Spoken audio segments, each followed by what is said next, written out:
جنگی لباس ہے جو ہمارے مجاہدین سر پر پہنا کرتے تھے. یہ میں نے سامنے رکھا ہے, آپ کو نہیں پتا اس کا مطلب کیا ہے. سر پر پہنیں گے اس وقت جس دن انشاءاللہ جناب اسرائیل کی جانب چل رہے ہوں گے. میں آپ کو علم میں اضافہ کروں کہ جناب غزہ تو مٹ گیا, وہاں پہ غزہ تو ہے ہی نہیں. آپ میپ پہ سرچ کریں, غزہ لکھیں, فلسطین لکھیں, وہاں پہ کچھ بھی نہیں آتا اور باقی نہیں رہا. ادھر ملیا میٹ ہو گیا وہ سارا کچھ.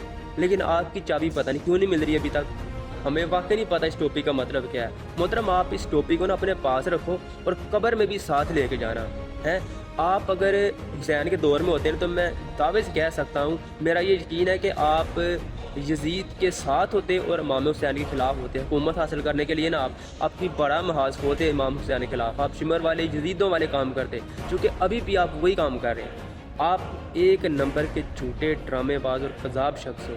آپ نے داڑھی رکھی ہے, امامت کرواتے ہو, پگڑی رکھی ہوئی ہے, سنت رسول رکھی ہوئی ہے, ممبر پہ بیٹھتے ہو, لیکن کام کیا ہے؟ دین فروشی, جہالت پھیلانا, گمراہ کرنا.